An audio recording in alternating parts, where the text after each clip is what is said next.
जन्म जरा मृत्यु रूपी महारोगों को यदि कोई समन करने में समर्थ है तो वह है माँ जिनवाणी। कल हम सभी ने देखा, जाना, समझा। क्या समझा था? कल क्या समझा था? तास भ्रमण की है बहुकथा। संसार की परिभ्रमण की बहुत बड़ी कथा है, बहुत बड़ी कहानी है। उस कहानी को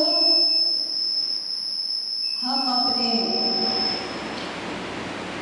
जिह्वा के द्वारा, शब्दों के द्वारा कह नहीं सकते।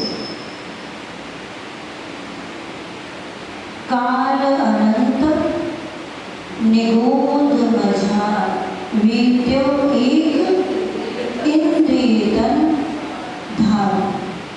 पंडित प्रबल दौलत राम जी भव्य जीवों को उपदेश देते हुए कह रहे हैं, इस पंचम काल में पंच परावर्तन रूप इस संसार में हमारी आत्मा ने परिभ्रमण किया है।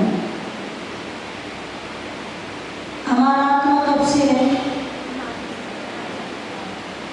अनादि काल से। कितना समय निगुध में बिताया है? अनंत काल, अनादि काल से है। और निगोध दो प्रकार के, एक निगोध और दूसरा इतर निगोध। एक निगोध से तो निकल करके पुनः वापस से पहुंच जाते हैं, और बहुत सारे जीव ऐसे हैं जो आज तक उस निगोध से बाहर निकले ही नहीं है। आचार्य भगवान कहते हैं कि हमारी जो यात्रा है वह निगोध से प्रारंभ हुई थी। कोई भी यात्रा करता है तो कहीं ना कहीं से प्रारंभ तो करता है। सोने की यात्रा कहाँ से प्रारंभ हुई? खदान से प्रारंभ। स्वर्ण की, गोल्ड की यात्रा खदान से प्रारंभ हुई, और वो खदान से जो सोना निकल के आ गया है और 100 टन खराब हो गया। अपनी भी यात्रा, हमारी इस आत्मा की यात्रा भी निगोध रूपी खदान से प्रारंभ हुई है, और चलते चलते 7 राज्यों ऊपर आ चुके हैं। कुछ स्वर्ण ऐसा भी होगा जो आज तक खदान से निकला ही नहीं है। ऐसे ही हमारी भी यात्रा चल रही है। हमारा भ्रमण निगोध से प्रारंभ हुआ, और अनंत काल हमने निगोध में निकाला। अनंत का मतलब क्या होता है? जिसमें से जिसका कोई अंत नहीं होता है वह कहलाता है अनंत। तो ऐसे हमने सागरों की आयु नरकों में भोगी, और अनंत काल निगोध में निकाला, और जैसे तैसे बीत्यो एक इंद्रिय तन था। एक कूड़ा कुड़ी कितना होता है? एक कूड़ा, 1 करोड़ में 1 करोड़ का गुणा करने पर जो गुणनफल आता है वह कहलाता है एक कूड़ा। ऐसे 20 कूड़ा कूड़ी सागर तभी हम निकले होंगे वहां से। 10 कूड़ा कूड़ी का अवसर्पणी काल, और 10 कूड़ा कूड़ी सागर का उत्सर्पणी काल। अपने गोद से कितने समय के लिए आए हो? कितने समय के लिए निगोध से निकले हो? 2000 सागर के, 2000 सागर के लिए निगोध से निकल के आए। क्यों निकले थे वहां से? खाने पीने के लिए, सोने के लिए, कमाने के लिए क्यों निकले थे निगोद से? अपना आत्म कल्याण करने। उस निगोद से कोई ऐसे ही निकल आता है। आप लोगों ने देखा होगा वो चने जो होते हैं ना, चने को जब सेकते हैं तो जब उसको सेकते हैं तो उसकी बहुत सेफ्टी रखते हैं, बहुत उसकी सुरक्षा करते हैं, चारों ओर से उसको बंद कर देते हैं ये चने बाहर ना निकल जाए। लेकिन फिर भी कोई पुण्यात्मा चना होता है जो उस भड़बूजे से भी बाहर 2-4 चने निकल आते। कोई उनका विशेष पुण्य पड़ा होगा तो निकल जाते हैं बाहर। ऐसे ही हम निगोद से ऐसे ही निकल के आए हैं, ऐसे ही हम निगोद से निकल आए हैं। उस भड़बूजे की समान जैसे चना एक आध कोई बाहर निकल पाता है, तो ऐसे ही हम निगोद से निकल करके आए हैं। कितने दुखों को वहां सहन किया और क्या उस चने की जैसे उस निगोद से बाहर निकल के आए और यहाँ आकर के औकात भूल गए। यहाँ आकर के अपनी औकात भूल गए। कहते हैं अपनी औकात याद रखना, अपनी औकात में रहा करो। तो हम भी तो अपनी औकात भूल गए। क्या औकात थी? क्या औकात थी? जब अपनी औकात भूल जाते हैं ना तब अहंकार आता है। एक बहुत गरीब व्यक्ति, जन्म हुआ, माता पिता का देहांत हो गया, कोई उसका सहारा नहीं बचा, बहुत गरीब, फटे कपड़े पहने, पैर में टायर की चप्पल पहने, फटा कुर्ता पहने और एक सेठ की दुकान पर पहुंच गए। सेठ से बोला, सेठ जी मुझे कोई भी काम दे दो, आपके जो भी कोई काम हो सब काम कर लेंगे। सेठ ने कहा ठीक है, दुकान में झाड़ू लगाना, घर में झाड़ू लगाना और जो भी सामान इधर उधर पड़ा है उसको व्यवस्थित एक जगह रख देना। ठीक है। वह जो बालक था ईमानदारी से अपना काम कर रहा था। एक दिन उसको अचानक एक कागज का टुकड़ा वहां पड़ा हुआ मिल गया, वो पढ़ने लगा।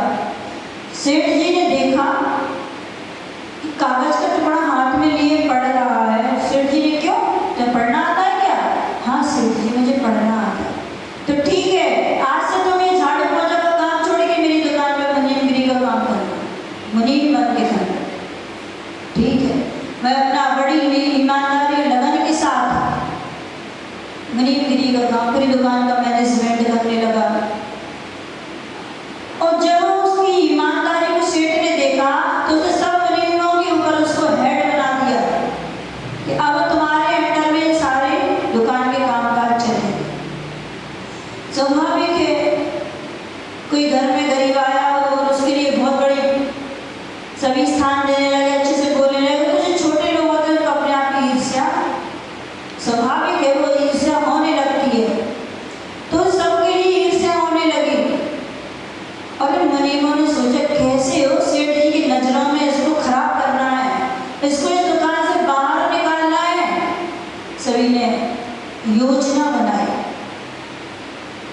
और देखते हैं कि ये यहाँ से कहाँ जाता है। वो मुनीम देखते हैं कि यहाँ से निकलता है, घर में जाता है, गेट बंद करता है, एक संदूक खोलता है, उसमें कुछ रखता है और फिर ताला लगा देते हैं। सबके लिए शंका हुई कि हो ना हो ये जो मुनीम है ये दुकान से पैसे चुरा के ले जाता है या सामान चुरा के ले जाता है और जाके संदूक में रख देता है। और तो थोड़ी सी शंका जब जन्म ले लेती है तो घर का पूरा माहौल बदल देती है। तो सबने सेठ जी से बोला, सेठ जी आपको कुछ पता है, कुछ जानकारी है आपको दुकान में क्या हो रहा है? सेठ जी ने कहा क्या हो रहा है दुकान में? अरे आपको पता नहीं है, जो आप सबसे ईमानदार समझते हो, ये जो आपका नौकर है, आपका मुनीम है, ये आपकी दुकान से चोरी करता है, पैसे चुरा के ले जाता है, सामान चुरा के ले जाता है और घर जाकर के अपने बक्से में रख रहा है, पूरा संदूक भर गया उसका। सेठ ने कहा ऐसा नहीं हो सकता, वो बालक बहुत समय से बहुत ईमानदार है, लेकिन फिर भी एक झूठ को, एक सच को यदि 100 झूठों से दबाया जाए तो वो झूठ भी सही जैसा लगने लगता है। आप भले अच्छे हो लेकिन 10 लोग आपके बारे में गलत बोले तो आप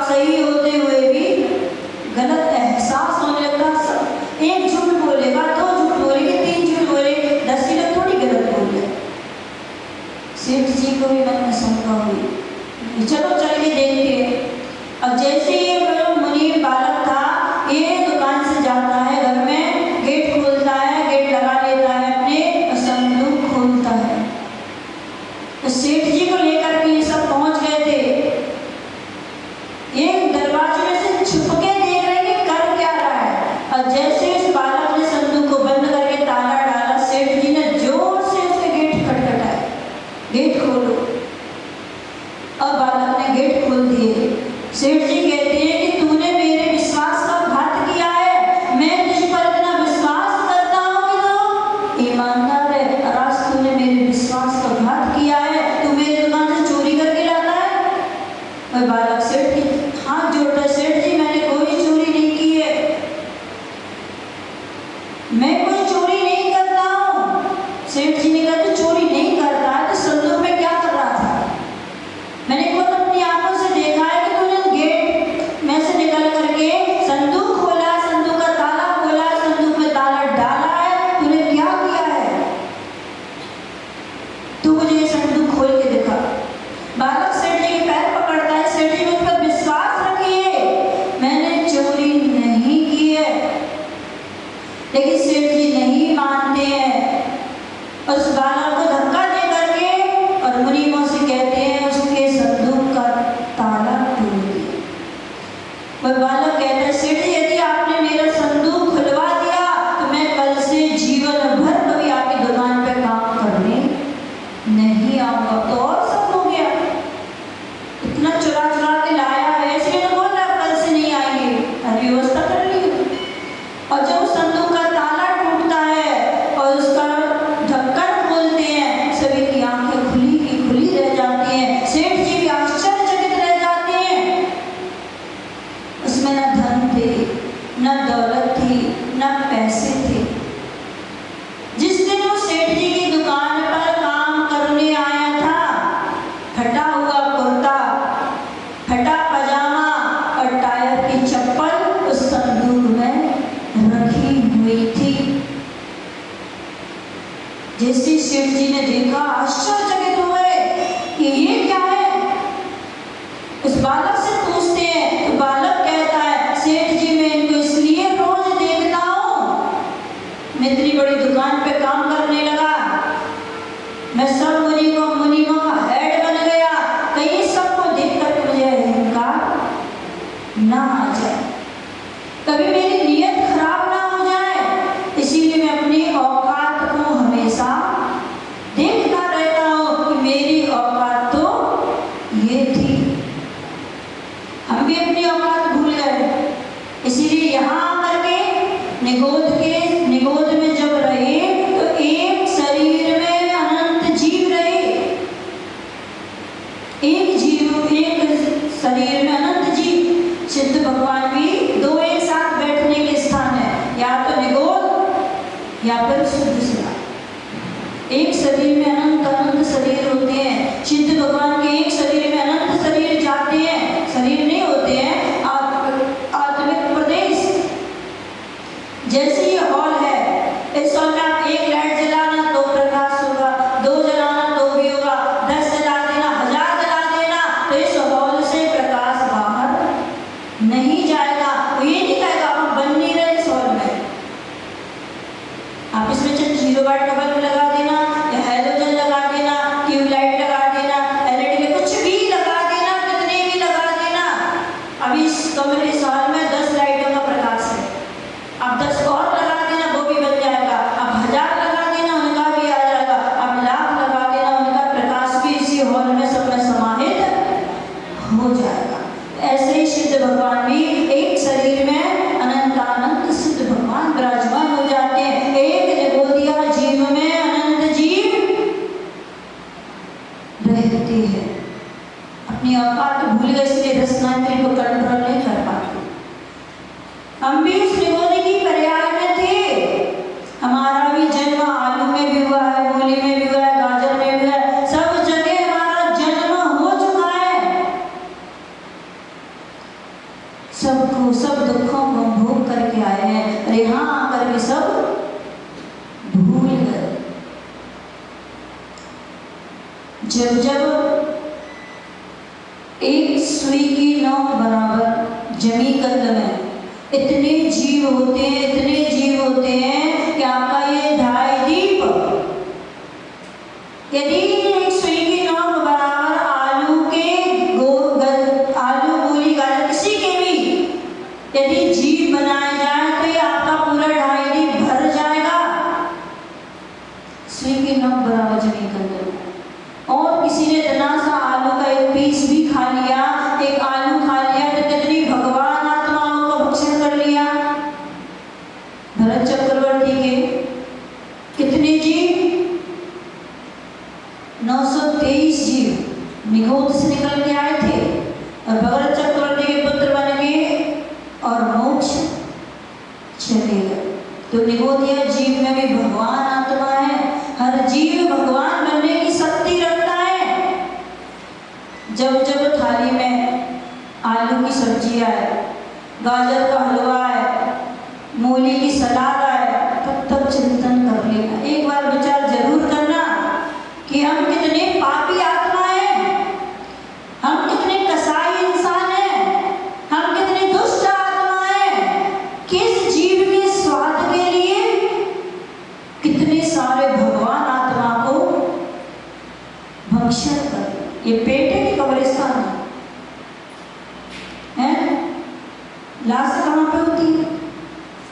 कब्रिस्तान। आपका पेट क्या है? कब्रिस्तान है। इस पेट को पेट ही रहने दो, कब्रिस्तान मत बना। इतने जीवों का भक्षण कर। बेचारे निगोदिया जीव ने कितनी मुश्किल से वहां के दुखों से एक श्वास में 8-10 बार निकल आएगा। ये कितनी मुश्किल से बेचारे ने वनस्पति में जन्म ले पाया है, वनस्पति में आ पाया है और हमने उनका भक्षण करके कितनी संकलितता देती है उन जीवों को। आपको तो बिल्कुल कहीं शांति नहीं है।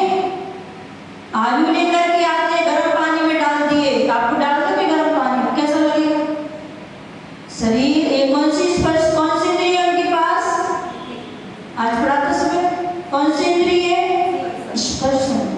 जैसा शरीर हमारा है, जैसा कष्ट हमारे शरीर को होता है, वैसा ही कष्ट निगोदिया जीवों के शरीर को भी। बेचारे के पास मुंह नहीं है कि चिल्लाते हैं, हाथ नहीं है कि झापड़ मारते हैं, आंखें नहीं है कि बेचारे देख पाए, कान नहीं है कि सुन पाए, 4 इंद्रियां कम है उनकी। लेकिन भगवान आत्मा जीव द्रव्य तो है। आपको तो शांति नहीं होती है। आलू खरीद के लाए, फिर भी ठीक है खरीद लाए, लेकिन फिर भी शांति नहीं हुई। गर्म पानी में धो लिए, फिर भी शांति नहीं हुई।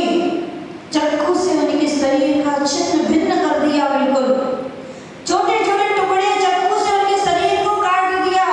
एहसास करना, आपकी थोड़ी सी उंगली कट जाती है तो कैसा लगता है, और उसमें भी नमक मिर्ची भर दे, कैसा लगेगा? आपको क्या लगता है कि वो जीव भूल नहीं पाते हैं तो जो कुछ भी जुल्म करो उनके साथ, उनको कितना ही सताओ,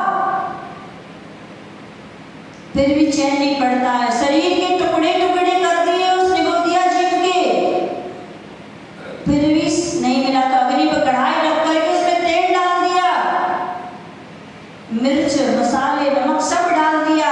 कितने परिणाम निकृष्ट होंगे कि हमने उबलते हुए तेल में उस आलू को भी डाल दिया। जब जब थाली में हम त्याग नहीं कराते किसी का, कुछ किसी से त्याग नहीं कराते, त्याग नहीं कराते लेकिन बताते जरूर है।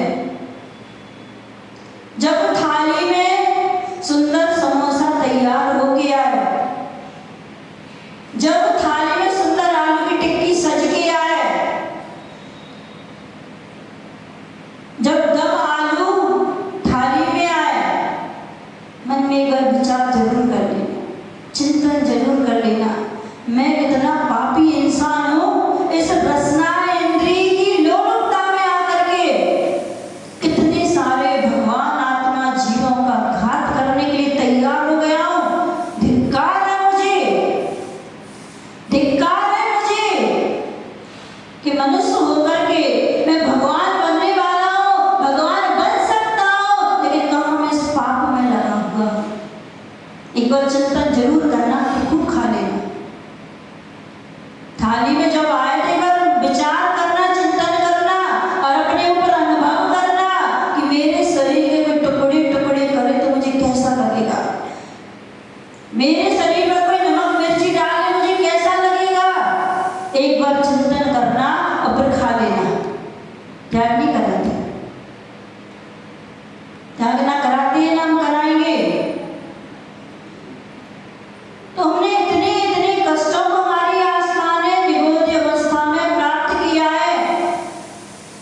वापस निगोद में ही जाना पड़ेगा। जब निकल के वहां से आए, जैन कुल मिलने के बाद, दीक्षांत गुरु का समागम मिलने के बाद भी आत्मकल्याण नहीं कर पाए, अब निगोद से कब निकलोगे? क्या क्या? हाँ, सातों नरकों के नीचे कलकल भूमि, उस कलकल भूमि का दूसरा नाम है निगोद। सातों नरकों के नीचे है वो कलकल भूमि।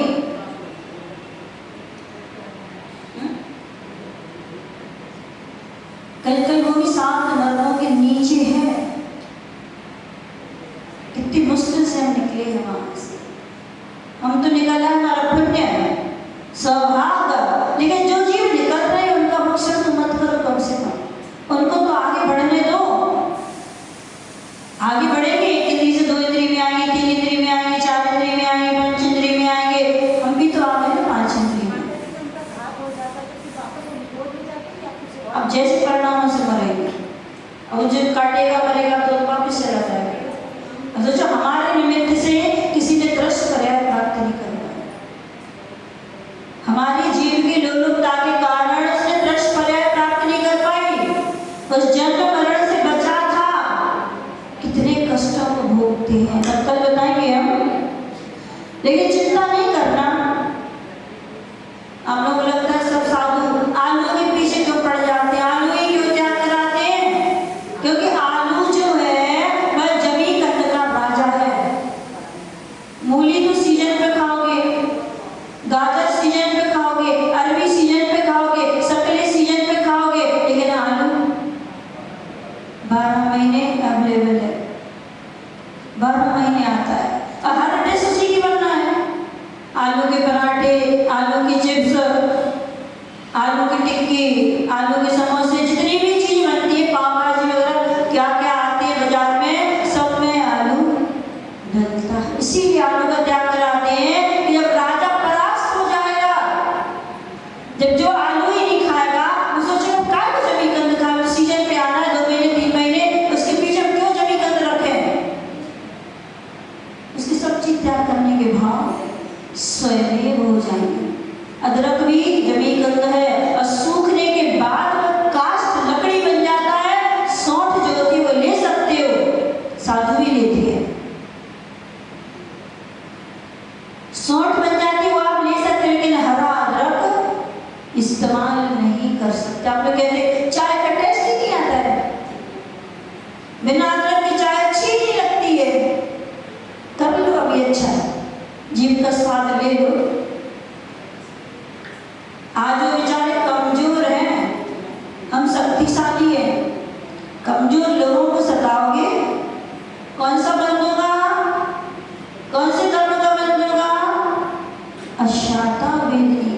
जब जब हम दूसरों को दुख देते हैं, जब जब हम दूसरों को कष्ट देते हैं, अशाता वेदनी कर्म का बंध होता है। और जब अशाता की वजह से कौन सी तकलीफ होती है? कौन सी तकलीफ होती है? शारीरिक, मानसिक। पहले इतने रोग नहीं थे क्योंकि लोग शुद्ध भोजन करते थे। आज बहुत सारे रोग हो रहे हैं, बहुत सारी शारीरिक परेशानियां हो रही हैं, क्योंकि हम दूसरों को कष्ट ज्यादा देते हैं। तो जब जब हम कष्ट देंगे, दुख शोक तापा क्रंदन बल परिदेव नान्या कलो व्यस्थानान सब द्विदश, सब दुख शोक तापा क्रंदन सब ये अशाता का बंद कराने वाले हैं। इतना सर चिंतन कर लेना। खाने के पहले घाटी उतरी, माटी हो गई, गले से नीचे उतर के सब मिट्टी हो जाती, सब मल बन जाता है। सिर्फ 3 अंगुल 3 इंच की जीभ के लिए, 3 अंगुल जीभ के लिए इतना पाप क्यों? अब भक्ष खाओगे तो भी पेट भरेगा, अभक्ष खाओगे तो भी पेट भरेगा। ऐसा तो नहीं पेट खाली रहता हो, ये हो ही नहीं सकता, भरता है। ऐसे नहीं कि आलू नहीं खाएंगे तो दुबले पतले हो जाएंगे, नहीं। जब शुगर हो जाती है ना तो डॉक्टर बंद करा देते हैं, कोलेस्ट्रॉल बढ़ता है तो डॉक्टर बंद करा देते हैं, फैट बढ़ता है तो डॉक्टर